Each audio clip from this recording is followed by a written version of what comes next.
ரொம்ப கோவத்தோட கிருஷ்ணாராம் தன்னுடைய வீட்டு வாசலில் வந்து நிற்கிறாங்க. விஜய் இதை பார்த்ததும் ஒன்றும் புரியலை. மேடம் நீங்கள் இங்கே உள்ளே வாங்க உள்ளே வாங்கன்னு இங்கே ரொம்ப அனுசரணையாக கூப்பிடுறாங்க. உள்ளே வரேன். கிருஷ்ணாராம் இதான் உங்கள் வீடா விஜயா அப்படின்னு சொல்லி கேட்க ஆமான்னு இங்கே விஜயம் தலையாட்டுறாங்க. மனோஜ் நிற்க ஏன் மேடம் நின்றுட்டு இருக்கீங்க உட்காருங்க அப்படின்னு சொல்லும்போது தான் இங்கே வந்து உட்காரவும் செய்கிறாங்க. மீனாவும் முத்துவும் இங்கே வந்து நிற்கிறாங்க. அண்ணாமலைன்னு எல்லாருமே நிற்கும்போது மேடம் நீங்கள் தானே மனோஜுடைய கேஸை எடுத்து நடத்துகிற ஆள் அப்படின்னு ரவி கேட்க ஆமாப்பா அப்படின்னு சொல்ல என்ன விஷயமா வந்திருக்கீங்க, ஏதாவது முக்கியமான விஷயமானு சொல்லி கேட்க ஆமாம் அப்படின்னு சொல்கிறாங்க. என்ன மேடம் ஏதாவது ரோஹிணி விஷயத்தில் நல்லது நடக்க போகுதா, என் பையனை விட்டு அவன் முழுசாக போயிடுவான்ல அப்படின்னு சொல்ல நான் தான் இந்த கேஸை விட்டு முழுசாக விலகியலான்னு இருக்கு அப்படின்னு கிருஷ்ணாராம் சொல்கிறாங்க. மேடம் என்ன சொல்கிறீங்கன்னு அதிர்ந்து போன ஒரு நிமிஷத்தில் இருக்க விஜயா ஆமாம் இதுக்கப்புறம் இந்த கேஸை எடுத்து நடத்த எனக்கு விருப்பம் இல்லை, நீங்கள் வேறு வக்கீல் நல்ல வக்கீலாக பார்த்து இந்த கேஸை எடுத்து நடத்திக்கோங்கன்னு சொல்ல ஏன் மேடம் என்னாச்சு, திடீர்னு எதுக்காக வீட்டுக்கு வந்து இப்படி சொல்லிட்டு இருக்கீங்க அண்ணாமலை கேட்குறாங்க. நீங்கள் தான் இவங்களோட ஹஸ்பண்டா அப்படின்னு கேட்க ஆமான்னு அங்கே அண்ணாமலையும் சொல்ல நல்ல ஒய்ஃப் தான் உங்களுக்கு கிடச்சிருக்காங்க அப்படின்னு சொல்லிட்டு மனோஜையும் பார்க்குறாங்க.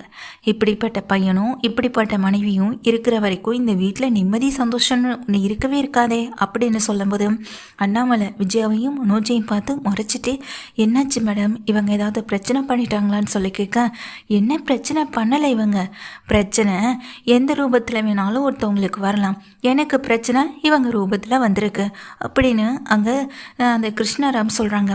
என்னாச்சு மேடம் இங்கே தலையும் புரியாமல் வாழும் புரியாமல் ஏதேதோ பேசிக்கிட்டு இருக்கீங்க, எங்களுக்கு தான் மேடம் எதுவுமே புரிய மாட்டேங்குதுன்னு இங்கே விஜயா சொல்கிறாங்க. விஜயா சொன்னதும் அதுக்கு அங்கே கிருஷ்ணாராமும் உங்களுக்கு எதுவுமே புரியலையா, நான் எதுக்காக பேசுகிறேன்னு கூடவா இது வரைக்கும் உங்களுக்கு புரியலை அப்படின்னு சொல்லி கேட்க இல்லை மேடம் என்ன விஷயம்னு சொல்லாமல் நீங்கள் என் வீட்டுக்கு வந்தீங்களா, என் ஹஸ்பண்டை போய் பார்த்தீங்களா அப்படின்னு கேட்குறாங்க. அதுக்கு விஜயாவும் ஆமாம் மேடம் அப்படின்னு சொல்கிறாங்க. அதுக்கு உடனே கிருஷ்ணாராம் கிட்டே அண்ணாமலையும் என்னாச்சு மேடம் வீட்டுக்கு வந்து ஏதாவது பேசிட்டாங்களான்னு சொல்லி கேட்க இவங்க யார் சார், என்னுடைய இன்னொரு கேஸை வந்துட்டு நான் எடுத்து நடத்தக்கூடாதுன்னு சொல்கிறதுக்கு முதல்ல இவங்க யார் அப்படின்னு சொல்லி கேட்க என்ன விஜய் அதெல்லாம் அப்படின்னு விஜயாவை பார்க்குறாங்க.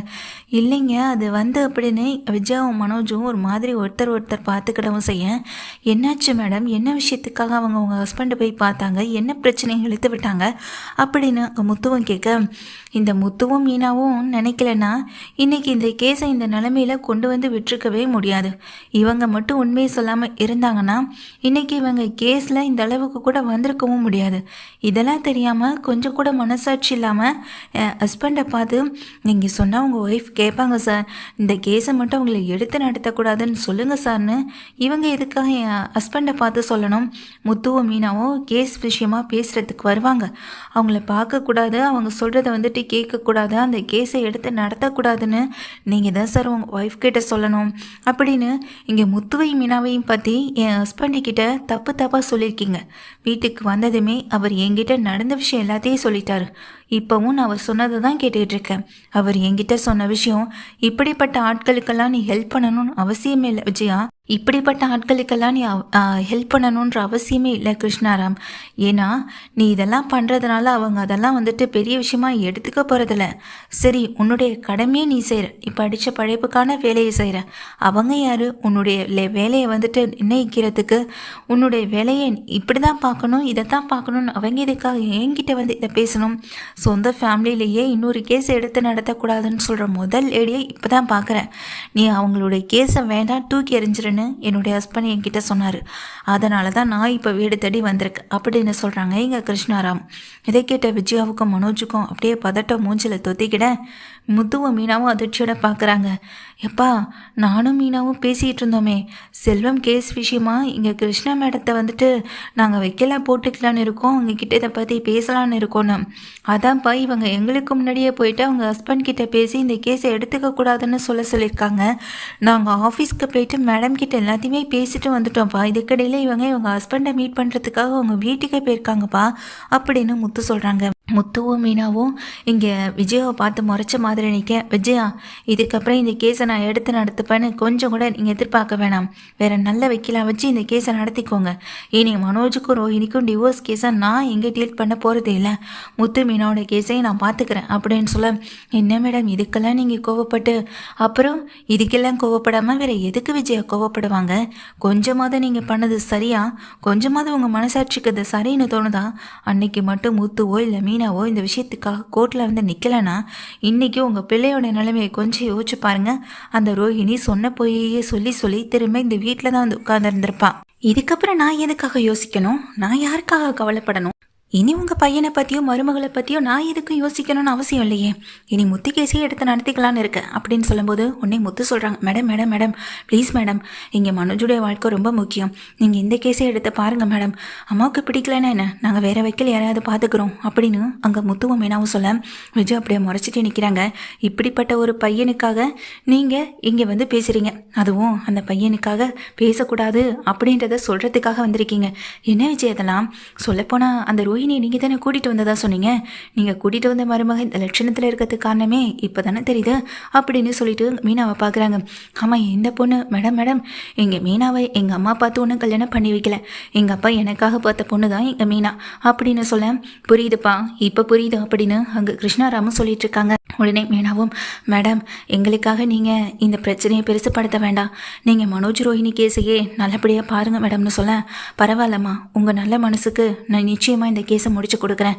இந்த செல்வத்துடைய ஆக்சிடென்ட் கேஸ் பற்றின எல்லா டீட்டெயில்ஸையும் என்கிட்ட வந்துட்டு நான் பார்த்துக்கிறேன், எல்லா டீட்டெயில்ஸையும் நானே எடுத்துக்கிறேன் அப்படின்னு சொல்லிடுறாங்க. முத்துவும் மீனாவுக்கும் ரொம்ப சந்தோஷமாக இருக்குது. மேடம் வாங்க மேடம், இப்போ சாப்பிட்ற நேரம் தான், சாப்பிட்டுட்டு போகலான்னு முத்து கூப்பிட அங்கே நின்றுட்டுருக்க அந்த கிருஷ்ணாராமம், இல்லைப்பா பரவாயில்ல என் ஹஸ்பண்ட் எனக்காக சமைச்சு வச்சுருப்பாருன்னு சொல்ல, மேடம் எப்போதுமே உங்கள் ஹஸ்பண்ட் சமைக்கிற சாப்பாட்டையே சாப்பிட்டுட்டு இருக்கீங்க, இன்றைக்கி ஒரு நாள் என் ஒய்ஃப் சமைக்கிற சாப்பாட்டை சாப்பிடுங்கன்னு சொல்லும்போது விஜயா மனோஜ் பேச முடியாமல் அப்படியே அவமானப்பட்டு நின்றுட்டுருக்கேன். முத்துவும் மீனாவும் கூப்பிடுறதுனால சரிப்பான்னு சொல்லிட்டு சாப்பிட போகிறாங்க. உண்மையிலேயே அருமையான கைமணம் ரொம்ப சூப்பராக இருக்குமா, இந்த சாப்பாடெல்லாம் சாப்பிட்றது எனக்கு என் அம்மா கையில் சாப்பிட்ற மாதிரியே இருக்குது. என் ஹஸ்பண்ட் சாப்பிட்றது எனக்கு சமைக்கிறது அது ஒரு ருசினா, நீ சமைக்கிறது வேற ஒரு ருசியில் அருமையாகவே இருக்குமா அப்படின்னு மனசார திருப்தியாக சாப்பிட்டுட்டு இங்கேருந்து கிளம்புறாங்க. கோவத்தோடு வந்த சாப்பாட்டை கொடுத்து என் கோவத்தை தணிச்சிட்டிங்க அப்படின்னு கிருஷ்ணாராம் போகும்போதே எங்கள் முத்துக்கிட்டே மீனாக்கிட்டேயும் ரொம்ப நல்ல விதமாக பேசிட்டு தான் கிளம்புறாங்க. உங்கள் முத்துவும் உங்கள் பையன் முத்துவும் மீனாவும் கேட்டுக்கிட்டதுனால தான் இந்த கேஸை நான் நடத்துகிறேன் விஜயா. இதுக்கப்புறமா என்னுடைய கேஸ் சம்மந்தப்பட்ட எந்த விஷயத்துலையும் நீங்கள் தலையிடாமல் இருக்கிறது உங்களுக்கு நல்லது.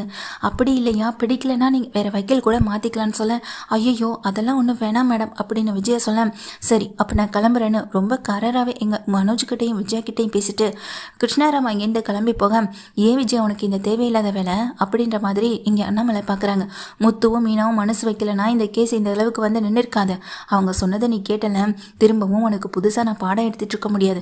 நீ இப்படி தானே தெரிஞ்சு போச்சு, நீ நல்லதும் நினைக்க மாட்டேன், நல்லதை பற்றி யோசிக்கவும் மாட்டேன் அப்படின்ற மாதிரி எங்கள் அண்ணாமலையை திட்டிட்டு போகிறாங்க. உடனே மீனாவும் அங்கே நின்றுட்டுருக்க மனோஜையும் விஜயாவையும் பார்த்து முறைச்சிட்டு ஒரு வார்த்தை கூட அவங்களுக்கு எதிராக பேசலை. அவங்க பார்க்குற பார்வையிலே அசிங்கப்பட்டு தான் நிற்கிறாங்க. வாங்கங்க அப்படின்னு தான் ஹஸ்பண்ட் முத்துவை கூட்டிகிட்டு உள்ளே போய்ட்றாங்க. எங்கள் மீனாவும் ரொம்ப அவமானப்பட்டு போயிட்டோமேன்ற வருத்தத்தில் எங்கள் விஜயாவும் மனோஜுமே நின்றுட்டுருக்காங்க.